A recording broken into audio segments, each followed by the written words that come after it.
I just went art supply shopping and I want to share with you what I got and what I spent. So I did buy a couple of canvases and they are kind of on the bigger side, so I'll just show you. This one is 3 feet by 4 feet, so 36 by 48 inches. That's about 92 centimeters by about 122 centimeters. Then I have a square canvas, 3 feet by 3 feet, so 36 by 36 inches, 92 by 92 centimeters. And this canvas was about $125, and the bigger one was about $150.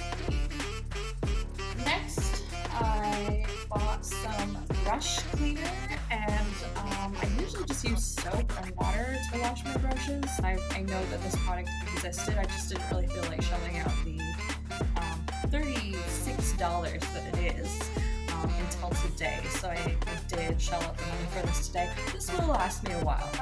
Next, I bought this transfer paper. So this is just like a thin paper that you can put onto a surface, and then put if you've done a drawing and you want to transfer it to another surface, this is what you would use. This is 20 sheets and it is almost $32, so I don't even, like, what is that per sheet? I don't even know. I'm going to try this little board, and it's just under $6, and it's just for acrylic painting, and it looks kind of fun. I just wanted to try it out. I bought some brushes, so I bought 4 brushes. When I paint with cheap brushes, you're painting away and the hairs actually come out. You need to stop and pull out the hairs of your painting. This is a flat, and this was about $17. This is a filbert, so this is about $16. This is a different one. This is like a round. This is about $15. And then I got a little liner, which is really, really good for doing straight lines. So in my hand, 4 brushes. This is worth about $50. Then I got 4 tubes of paint, and I use all kinds of paint. I use acrylic, but I use all kinds of varieties. But I'm trying to transition to some better quality, because when you buy cheap paint, quite often the viscosity is very low, and you just have to paint layer and layer and layer in order for it to look good, and you end up using a ton of paint. So this is a little bit better. This is a Tellier, and I just needed a light green, which is why I bought this brand. I don't usually go for this brand, but I needed this color specifically. This tube of paint is a respectable $12. So every time I go to the art supply shop, I try and buy 2 or 3 or 4 tubes of golden acrylics, which is the best acrylic that I've ever painted with. They're so thick and creamy. They're so full of color that you don't need to use as much. So it does last longer. And I don't even know how much these were. Let me look. Let me look at my receipt here. How much were these?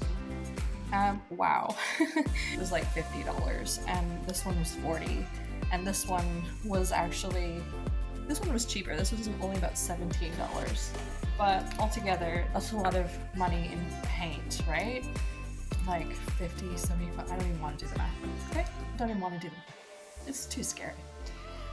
So what did I end up spending? So I got 2 canvases, 4 paintbrushes, 4 tubes of paint, brush cleaner, transfer paper. I actually got a few things here.